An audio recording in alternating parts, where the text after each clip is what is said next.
வந்து கொத்தமல்லி சட்னி எப்படி வைக்கலான்ட்டு பார்க்கலாம். இப்போ நான் வந்து ஒரு ஸ்பூன் எண்ணெய் சேர்த்துக்கிட்டேன். ஒரு ஸ்பூன் வந்து உளுந்து போட்டுக்கலாம்.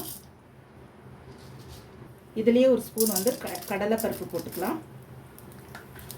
இது கொஞ்சம் வந்து பொன்னிறமாக வறுத்துக்கலாம். நம்ம அதாவது அடுப்பை சிம்மில் வச்சுட்டு வறுத்துக்குங்க.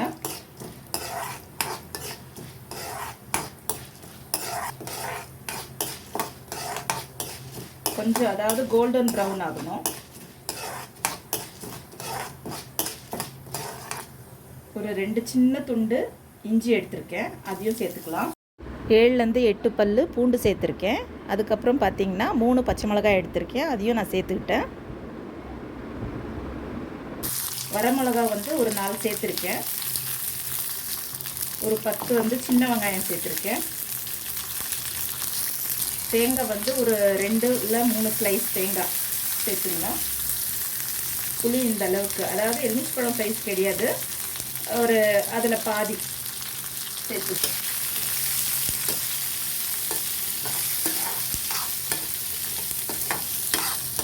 தக்காளி வந்து தேவைன்னா சேர்த்துக்கலாம், அது ஜஸ்ட் ஆப்ஷனல் தான். நான் வந்து இதில் ஆனால் நான் சேர்த்துருக்கேன். இது கொஞ்சம் நல்லா வதக்கி விட்டுக்கலாம். காரம் நிறைய சாப்பிட்றவங்களா இருந்தால் இந்த அளவுக்கு சேர்த்துங்க. இப்போ நான் சேர்த்துருக்குற அளவுக்கு. காரம் வந்து கம்மியாக சாப்பிட்றவங்களா இருந்தால் கொஞ்சம் கம்மியாகவே சேர்த்துங்க. அதாவது பச்சை மிளகா நான் 3 போட்டிருக்கேன், நீங்கள் 1 இல்லை 2 போட்டுங்க. தேவையான அளவு உப்பு சேர்த்துங்க. நல்லா வதக்கியாச்சு. இப்போ நம்ம கொத்தமல்லி சேர்த்துக்கலாம். கொத்தமல்லி பார்த்தீங்கன்னா ஒரு கட்டு கொத்தமல்லி நல்லா கழுவி வச்சுருக்கேன். இதை சேர்க்குறதுக்கு முன்னாடி ஸ்டவ்வை வந்து நம்ம ஆஃப் பண்ணிக்கலாம். ஆஃப் பண்ணிவிட்டு இந்த சூட்டோடு நம்ம இதை வந்து சேர்த்துக்கலாம். ஸ்டவ் ஆன் பண்ணிவிட்டு இதை சேர்த்து வதக்காதீங்க, ஏன்னா இது சீக்கிரம் வதங்கிடும், அந்த சூட்லேயே வதங்கிடும். ஸோ நான் ஆஃப் பண்ணிட்டேன். ஆஃப் பண்ணிட்டு இதை சேர்த்துக்கிறேன். இது கொஞ்சம் அப்படியே ஒரு 2 பெரட்டுனா போதும், வதங்கிடும். அது ஸ்டவ் ஆஃப் பண்ணிட்டு இதை பண்ணணும். அப்போ தான் அதோட ஆரோமா வந்து நம்மளுக்கு சட்னி அரைச்சிட்டு சாப்பிடும் போது அந்த கொத்தமல்லியோட அந்த ஸ்மெல் இருக்கும் நம்மளுக்கு. பாருங்கள், நான் ஸ்டவ் ஆஃப் பண்ணிட்டு தான் இந்த கொத்தமல்லியை வதக்குனேன். எப்படி சுருண்டு வந்துருச்சு பாருங்கள். இப்போ இது கொஞ்சம் சூடு ஆறியிருந்தோம், நம்ம இந்த சட்னியை அரைச்சிக்கலாம். இது பாருங்கள், நான் ஃபைன் பேஸ்ட்டாக அரைச்சிட்டேன்.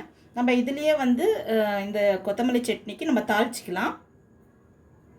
சேம் இதே கடாயில் நான் வந்து ஒரு கரண்டி எண்ணெய் போட்டு தாளிச்சிக்க போகிறேன். இந்த கடுகு, உளுந்து, சீரகம் இது போட்டு நான் 3மே எப்போவுமே கலந்து வச்சுக்குவேங்க.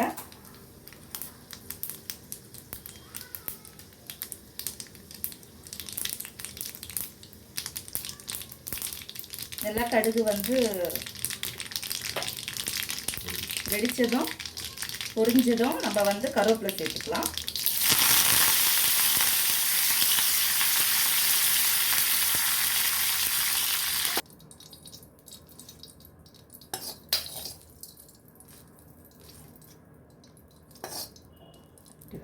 பாருங்கள், கொத்தமல்லி சட்னி வந்து ரெடி ஆயிடுச்சு. இது வந்து நீங்கள் இட்லிக்கு சாப்பிடலாம், தோசைக்கும் சாப்பிடலாம்.